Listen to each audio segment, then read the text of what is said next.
मनोहर श्याम, हे मुरली मनोहर श्याम, चले आओ गोविंद चले आओ, गोपाल चले आओ।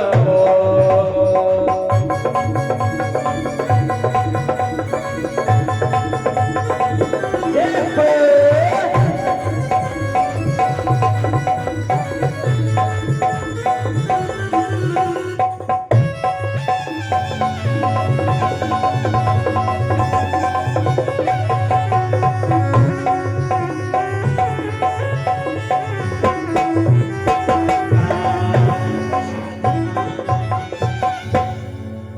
रामचंद्र भगवान की जय। ओ जब जब बजती मीठी मुरलियां, खिल जाती मेरे दिल की कलियां। ये जो शब्द निकलता है ये काय के द्वारा, वो केनी साहब कि सरस्वती नदी, सरस्वती नदी केवल 1.5 किलोमीटर, जो बद्री विशाल से लगभग 1.5 किलोमीटर दूर जो है वहां से निकली, और मात्र 1.5 किलोमीटर निकली होगी और लुप्त हो गई। और वो तो लुप्त तो कहा है, लेकिन हमारे हिसाब से लुप्त नहीं बल्कि वो गुप्त हो गई। और नाम कितना बढ़िया, सरस्वती। गंगा गुप्त नहीं हुई, गंगा गुप्त नहीं हुई, यमुना गुप्त नहीं हुई, मात्र अगर हुई है तो सरस्वती ही निकली। वो 1.5 किलोमीटर आई और जैसे ही वो आकर के गुप्त हो गई। और कहा जाता है सरस्वती जो है तो सरस्वती और कहीं नहीं, हमारे अंदर भी गुप्त है। अपन सुन रहे, कथा सुन रहे, अच्छा मान लिए जाए आंखा बंद कर ला, आंखा बंद कर ला ना तो चल जाएगा, पर कान बंद कर ला तो चलेगा। कथा उन्होंने कहा जिन नहीं, भोलेनाथ ने कहा पार्वती से, जिन नहीं राम कथा सुनी काना, सो सिरे ब्रह्मरंध्र समाना। अरे जिनने, जिन कानों ने राम कथा नहीं सुनी, वो कान वो सर्पों के भट्ट के समान। जिन नहीं राम कथा सुनी काना, वो सिर है ब्रह्मरंध्र समाना। वो सिर भार के समान है, जो सिर मेरे राम के सामने नहीं झुकता है। इसलिए आप समस्या को कभी, समस्या को भी कथा से नहीं जोड़ना। मान लिया समस्या अगर आई है, कथा के अंदर चले गए तो समस्या का हल कथा में नहीं है, लेकिन हल का कम महसूस करते हैं। मेरे राम में वो ताकत है। सती उमा को आना पड़ा, आखिर में कथा के अंदर आई। जैसे आई इधर आकर के जो भगवान भोलेनाथ ने आसन का हरण किया था, वही शंकर सन्मुख आसन दीना, जैसे उन्होंने जो अपना अर्धासन उनको प्राप्त किया। और पार्वती से कहा अब कैसा लग रहा है? पार्वती ने कहा मेरा शरीर हल्का हो गया। समस्या का ने कभी मान लिया दुख आ भी रहा है, अच्छा सुख 4 भाई है और 4 भाई में भी बंटवारा हो गया। 4 भाई का बंटवारा, 4 भाई के जो अलग अलग हुए और बंटवारा हुआ, तो मान लिया जाए सभी के जो पैसा उनका है बचा हुआ पैसे का और जो जगह जमीन है उसका बराबर हिस्सा होता है। 2-2 बीघा मान लिया, 8 बीघे जमीन है और 4 भाई है, तो 2-2 बीघे बराबर उसका हिस्सा होगा। 2-2 बीघे के मालिक सब है, तो मान लिया 2 बीघा जमीन का हिस्सा होगा, तो कर्जा का नहीं होगा। कर्जा भी तो मानते आ रहे साहब, कोई यो सब कोई कीधे के कर्जो नहीं दो, तो कीधे के थारे कर्जो को नहीं तो खेती भी को नहीं जा। तो मान लिया अपन जैसे दुख आ रहा है, देह दरे का दंड और भुगते हर कोई, ज्ञानी भुगते ज्ञान से, मूर्ख भुगते हो। ये देह धरे का दंड है और भुगते है कोई। मान लिया जाए अपन जाते हुए कथा में गए, समस्या आ गई है, तो प्रारब्ध पहले दियो पाछे दियो शरीर। प्रारब्ध पहले दिनों पाछे दिनों शरीर। पहले प्रारब्ध दिया जो अपने अगले जन्म का कर्म है, वो कर्म हमारे आगे जाकर खड़ा रहता है, सामने जाकर खड़ा रहे। पहला कभी भी देख के आप बंटवारो भी हुए तो पहला कर्जो हमें लावे था। ने जो अगर साधारण बालक वे जो साधारण ज्यादा बोले को नहीं वण को करजो पेला माता पिता वो जोड़ावे के देख तो रे असीनी वे थोड़ो बोले को यू डूबी गया प्रारब्ध पहले दीना पाछे दीना शरीर तुलसी चिंता काहे करे भजनी जो रघुवीर। प्रारब्ध पहले दिया और पहले जो कर्म है वो कर्म का जो प्रारब्ध है वो जाकर के आपको पहले भोगना पड़ेगा, तो जाकर के फिर बाद में आपको सुख मिलेगा। इसलिए इतना कभी विचार मत करना, सुख की आस नहीं करना, ये विचार करना कि केवल प्रभु श्री राम की इतनी कृपा रहे कि हमारा शरीर हल्का हो। और वो हल्का कब होगा? जब इन कानों से अपन शब्द सुनेंगे। और कान भी दिया तो भगवान ने कतरा बढ़िया दुन्ना हरी का दिया है।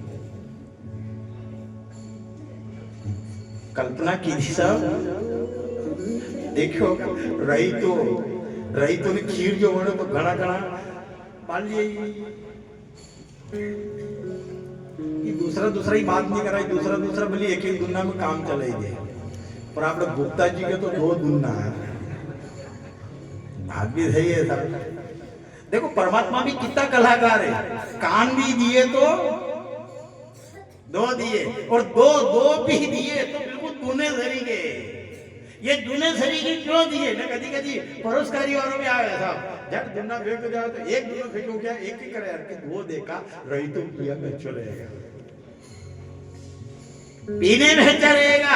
और मान लिया जाए खीर का भी है तो खीर का आनंद 2 दुन्ना में तो वन को खीर को आनंद नहीं बगड़े बोली बूटा पूरी पेट में थी ने 1 दुन्ना में तो दोनों चारी आनी थी तो फिर जीवा को आनंद नहीं आवे। तो विचार करना, जैसे अपन भोजन में दोने को ध्यान रखते कि 2 दुना देवो, तो जैसे वहां भोजन में 2 दुना लेते हैं, ऐसे ही भजन भी करो तो भजन के लिए भी भगवान ने 2 दूने दिए हैं। ये 2 दूने काय के लिए हैं? ये 2 दूने राम कथा पीने के लिए, किसी दूसरे की निंदा पीने के लिए। ये दोनों अगर दिए हैं, 2 कान है हमारे और दोनों अगर दिए हैं तो ये काय के लिए? ये दूने हमको राम कथा पान करने के लिए। भगवान ने कहा 1 नहीं बल्कि 2 में तुम्हारा चित्त भी नहीं बिगड़ेगा। पर ध्यान रखना ऐसा नहीं हो कि कहीं इन 2 दोनों से तुम किसी की निंदा का पान कर लो। ये मैंने 2 वो कह नहीं, जिन नहीं राम कथा सुनी, जिन्हें नहीं राम कथा सुनी काना, वो सिर है ब्रह्मरंध्र समाना। ये दिए हमारे कान दिए कहीं के लिए दिए हैं। और ये सरस्वती जब अपन कथा श्रवण करते हैं तो वो लोक हुई जो सरस्वती है, गुप्त सरस्वती है, वो सरस्वती माँ हमारे बीच में प्रकट हो जाती है और हमारे हृदय में वो राम कथा पहुंचाती है। वो राम कथा और एक का एक आंखें बंद कर लेंगे तो चलेगा, चाहे बोले आंखें बंद करे तो भी वो कथा का रसपान अपन कानों के द्वारा हृदय के अंदर उतारते हैं। इसलिए आंखें बंद हो जाए चलेगा, पर कान। और दूसरी एक बात और मार्मिक बात है, सब राम जन्म की कथा है। जब माँ के गर्भ में जब संतान की पिंड बनती है, मां के गर्भ में जब संतान की पिंड जो बनती है और ये जितने भी अंग आते हैं, उन सब अंगों से पहले अगर कोई उत्पन्न होता है तो ये श्रवण, ये दोनों कान पहले उत्पन्न होते हैं। गर्भ का बालक जो है, चाहे गर्भ का बालक बोल नहीं सकता है, वो बोल नहीं सकता, वो चल नहीं सकता है, पर परमात्मा जब माँ के गर्भ में बच्चे की जो पिंड बनाता है तो सर्वप्रथम अगर कोई अंग उत्पन्न होते हैं तो वो होते हैं कान। क्यों? कि ये कानों के द्वारा ये राम नाम सुमिरन सुन सके, बोल नहीं सके, कहीं बोलो नहीं चलेगा, पर श्रवण करना। और जिसके ऊपर सरस्वती की कृपा रहती है, जिसके ऊपर सरस्वती की कृपा रहती है, वही राम की कथा। कहते हैं नहीं कि जा पर कृपा राम की हुई, ता पर कृपा करे सब जिसके ऊपर राम की कृपा होती है उसके ऊपर। इधर हनुमान जी लंका में गए, देखो सरस्वती की कृपा कैसी बरसती है। जब लंका के अंदर गए और जो लंका के अंदर गए और लंका को हनुमान जी ने उजाड़ा, इधर मेघनाथ आया और मेघनाथ ने हनुमान जी को बंदी बना लिया। अब बंदी बनाया और बंदी बना करके रावण के सामने ले जा करके खड़ा कर दिया। रावण ने पूछा कि अरे ये कौन बांदर है? उन्होंने कहा ये बानर वही है जो राम के साथ में आया और अपनी पूरी अशोक वाटिका उसे इसने उजाड़ दी। तो उन्होंने कहा कि इसको प्राण दंड दो, इस बानर को प्राण दंड दो। हनुमान जी ने विचार करो कि ठीक है भैया साहब, अब यहाँ आइया तो ठीक है, मारेगा तो मारेगा। इतनी देर में तो विभीषण जी महाराज आ गए। विभीषण जी ने कहा ना ना, ये शास्त्र का नियम नहीं है कि जो दूध है उस दूध को प्राण दंड देता है।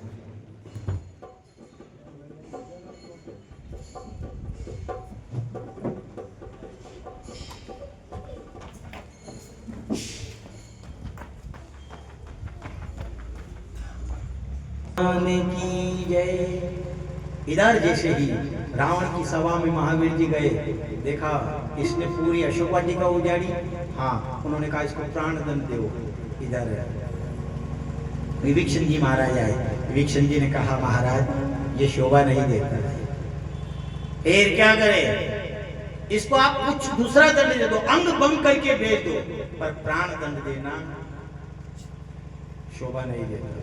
हनुमान जी ने विचार करो कि विभीषण जी ने की तो जो के सामने का अंग भंग करीन भेजी दो। असिनवे के अन्य की बहन याद आई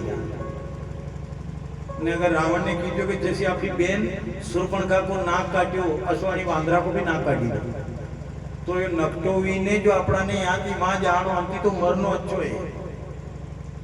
और जब जैसे ये बात किसने, हनुमान जी विचार कर रहे हैं, वो बुद्धि के दाता फिर भी विचार करे कि ऐसा नहीं हो कि ये रावण कह दे कि जैसे अपनी बहन का इसके लक्ष्मण ने जो नाक काटा है ऐसे इस वानर का भी नाक काट के भेजो। तो हनुमान जी ने विचार किया नकटोवी ने राम जी के पास जावा तो मरनो अच्छो है, तो ये भगवान कहीं करो, ये भगवान कहीं करो।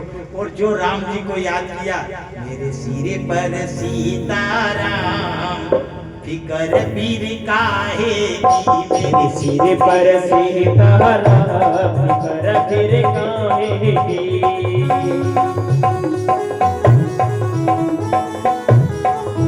मेरे सिर पे सीताराम फिकर पीर काहे की, मेरे सिर पर सीताराम फिकर पीर काहे की।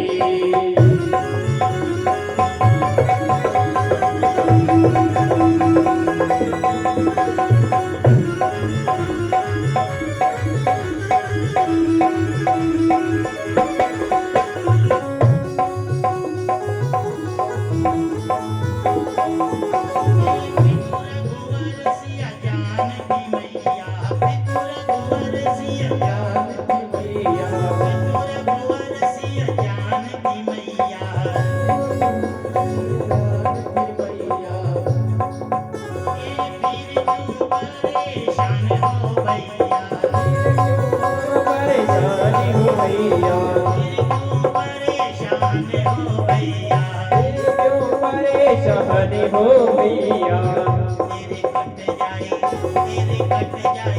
तेरे कट जाए संकट मां कर जाएगी।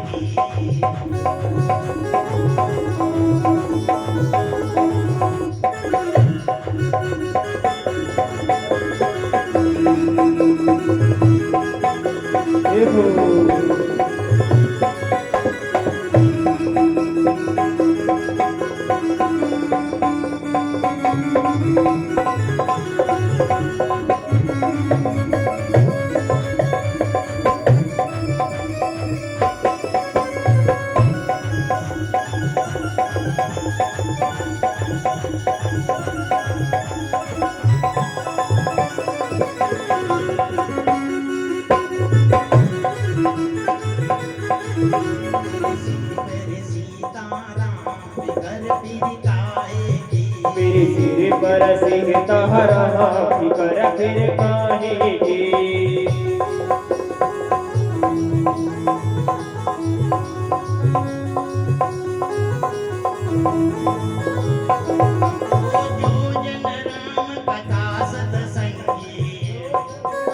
कथा सतसंगी ये जो जग राम कथा ये सत्संगी उनके सहायक हे बजरंगी हे उनके सहायक हे बजरंगी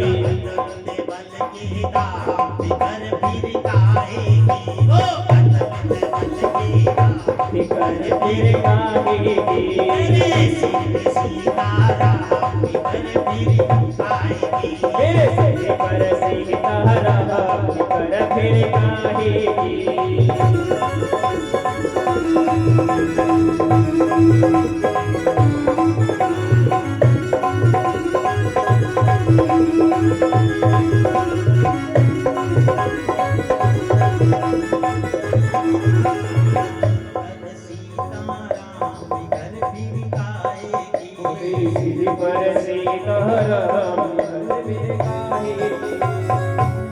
इधर महावीर जी ने देखा ऐसा नहीं हो कि कहीं ये दुष्ट कह दे कि जैसे मेरी बहन का नाक काटा ऐसे इस बांदरे का भी नाक काट दो।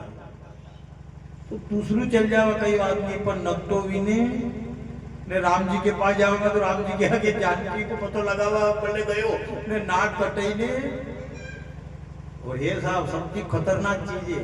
यहाँ तो ठीक महावीर जी तो पतो लगावा के लिए गया, यहाँ तो रिश्तेदारी में जाओ ने कपड़ा अगर हल्का वे तो के नहीं जाई रहो तो कहाँ वहां के यहाँ भी कटाओ ना कहीं। ये जो तो नाक का ही तो है। अब उन्होंने देखा हनुमान जी ने ऐसा नहीं हो कि रावण के मुंह से शब्द निकल जाए कि इस बानर का नाक काट दो, तो फिर उन्होंने जैसे ध्यान किया इधर महावीर जी के ऊपर तो साहब राम की कृपा हुई के नहीं, जहां पर कृपा राम की हुई ता पर कृपा करे सब कोई। और जैसे प्रभु श्री राम का नाम सुमिरन किया इतनी देर में तो जो बुद्धि का प्रकाश हुआ वह पूछड़ी ली जो हनुमान जी ने पूछड़ी ली ना वह माथा पे घुमाव लगा, ये घुमाए और जैसे ही रावण की नजर पड़ी रावण ने कहा कभी की ममता पूछ पर, अरे इस बानर को सबसे ज्यादा पूछ है इसलिए ऐसा करोगे इसकी पूछ में आग लगा। हनुमान जी ने कहा भाई सहाय शारद में जाना। अरे सरस्वती माता प्रसन्न हो गई जो इसको इस प्रकार की बुद्धि दी, भाई सहाय शारद में जाना। और आखिर में वही करने लगे।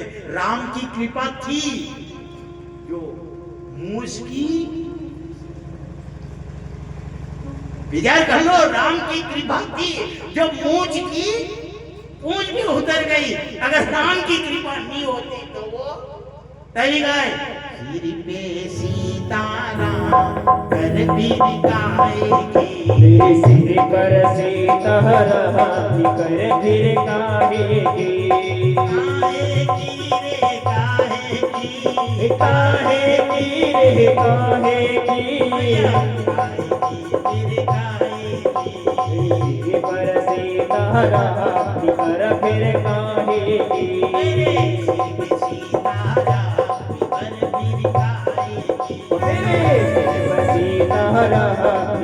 फिर काहेगी।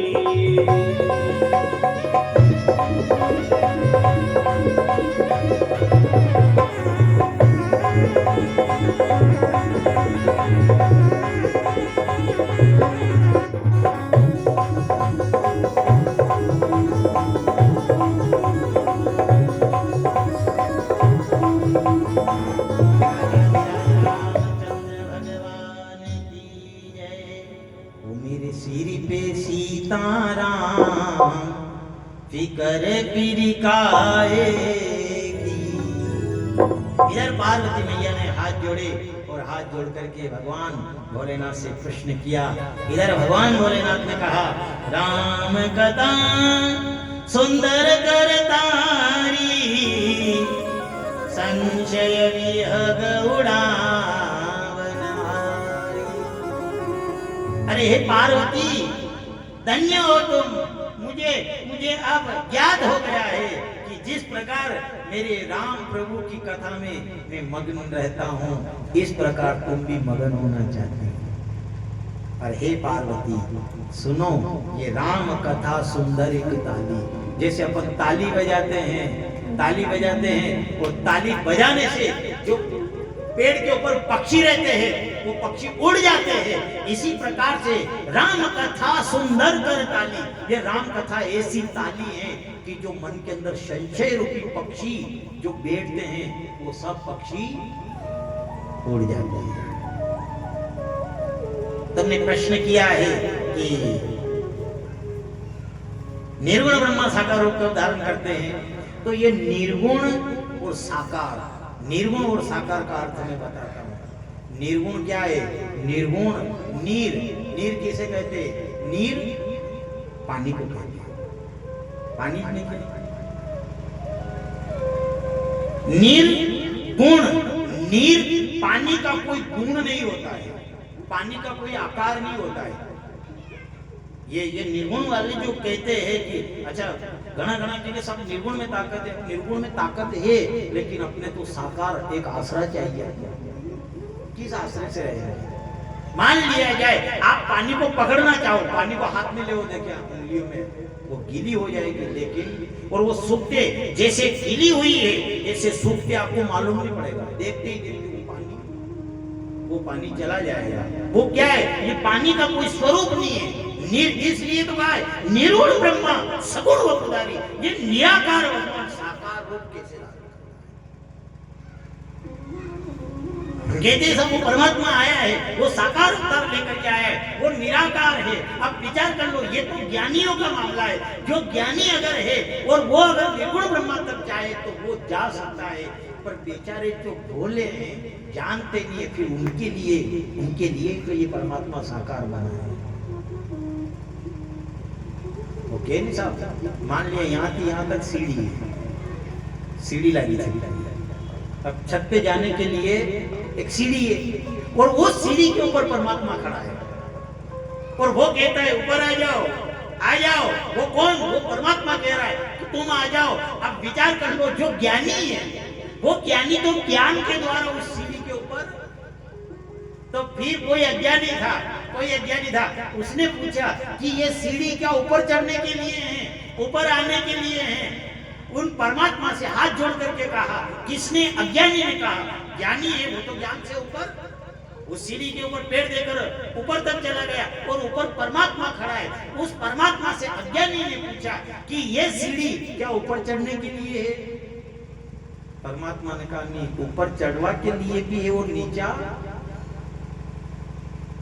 इस सीढ़ी से आप ऊपर भी आ सकते हो और इस सीढ़ी से नीचे भी आ सकते हैं। तो इधर उस अज्ञानी ने कहा ये जितने भी ज्ञानी हैं, ये ज्ञानी तो इस सीढ़ी से ऊपर आ गए हैं और ऐसा करिए हम ऊपर नहीं आ सकते हैं, तो आप हम अज्ञानियों के लिए नीचे उतर जाओ। तो जिस सीढ़ी से ज्ञानी ऊपर गए उसी सीढ़ी से वो परमात्मा निराकार से साकार बन करके और पृथ्वी के ऊपर अवतार ले।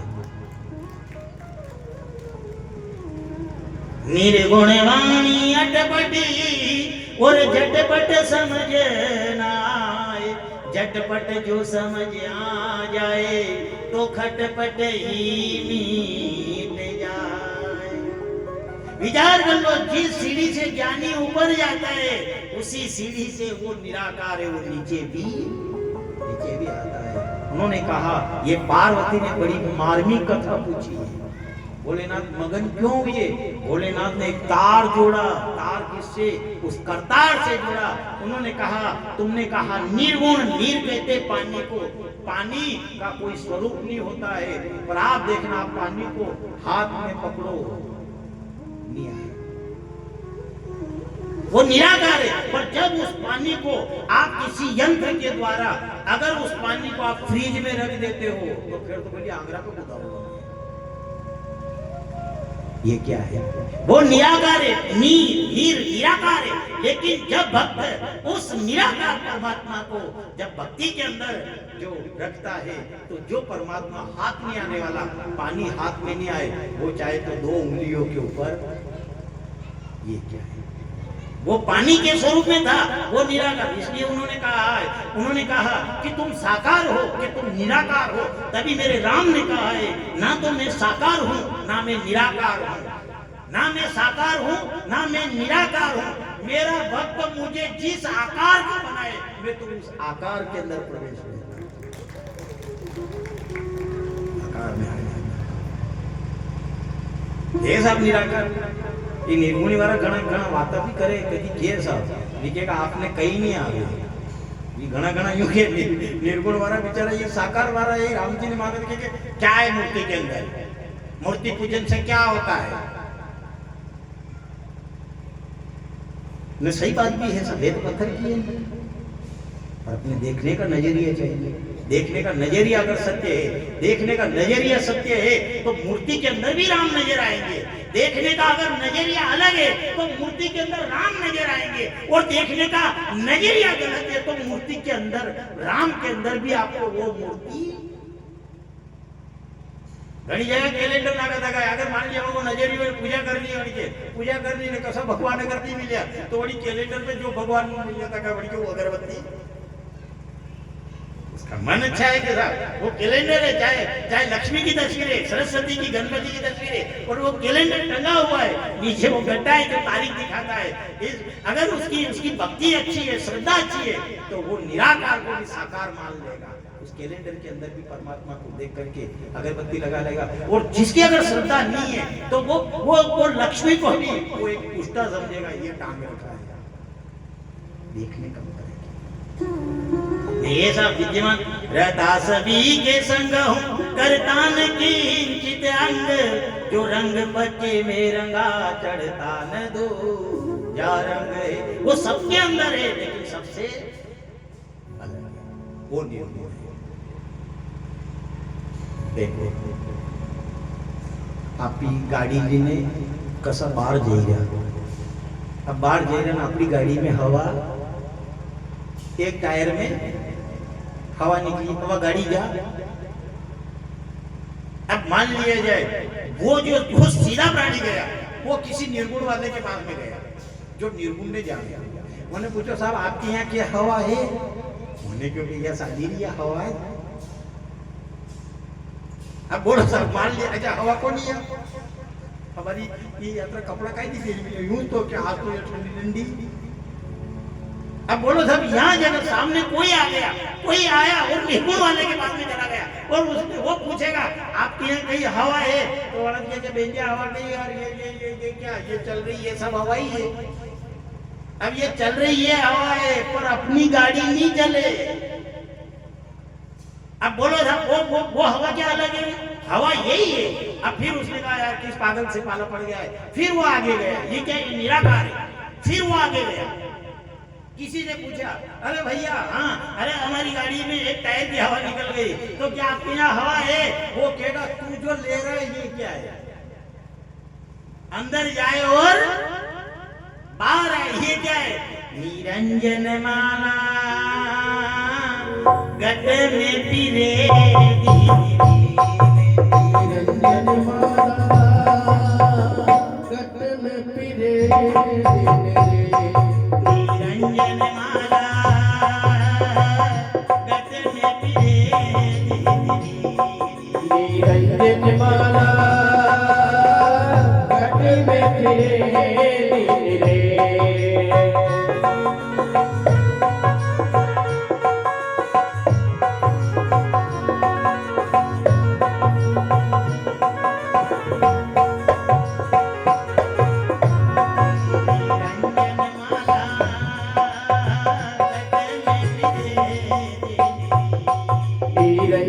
माला घटी में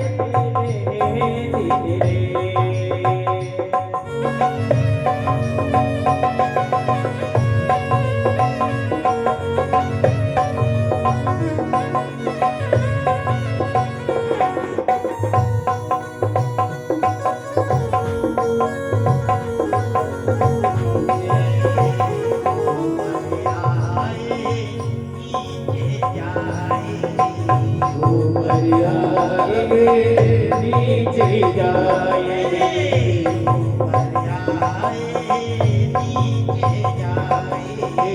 ऊपर आए नीचे जाए, सांस सांस रट जाए, सांस सो सिर गिराए संसारी नर समझे नाई संसारी समझे नाई गिरता जन्म गवाए निरंजन माला घटे में फिरे निरंजन माला घटी में फिरे दिल मेरे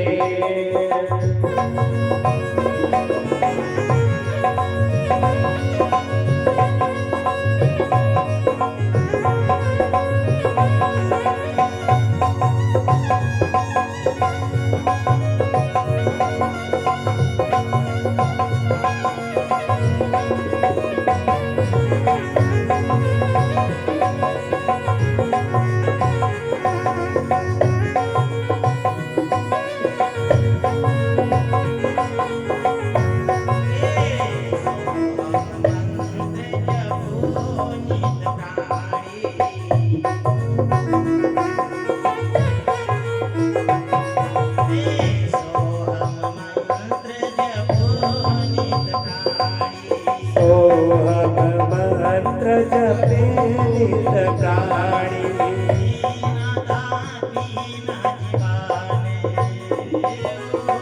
बिना दात जीवन के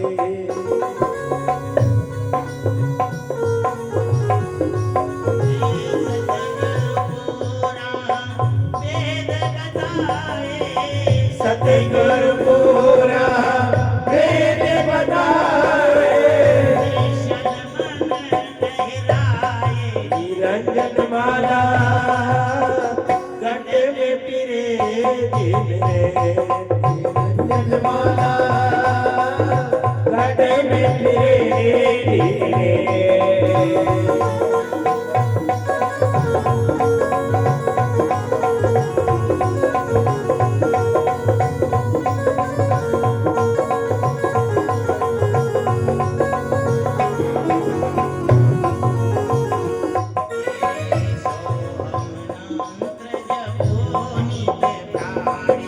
सोहम मंत्र जपो नित प्राणी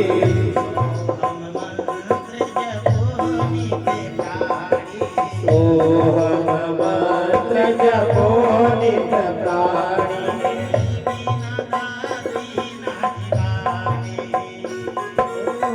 बिना दात जीवागे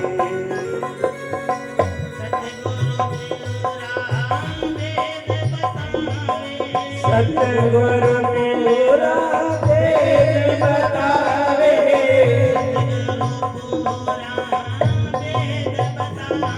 ओ सतगुरु पूरा वेद बतावे निरंजन माला घट में फिरे दिल रे निरंजन माला घटी में फिरे दिल रे की जय निरंजन माला घट में फिरे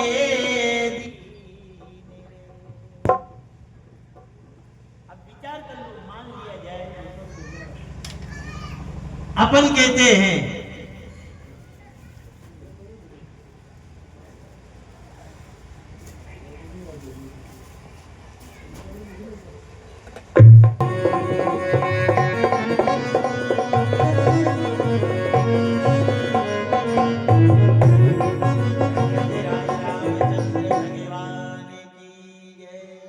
इसलिए कहा जाता है पार्वती ने पहले वो संशय को दूर किया।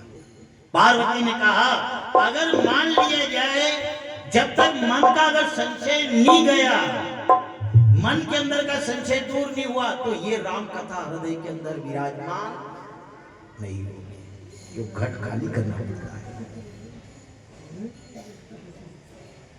ये आपके सामने राम कथा है।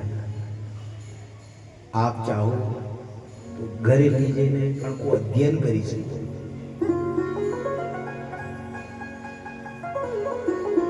राम कथा है तो आप घरे लीजिए ने अनको अध्ययन करो, पर जो आनंद यहाँ आवे वो घरे आवे ने। अगर कल के शंका भी जाए तो मत एक राम कथा वो रहे आज हमने लीजिए जो ने वहां थोड़ी देर के लिए भी अगर घंटों आधो घंटों भी बैठा किया। अब विचार कर लो, अगर मान लिया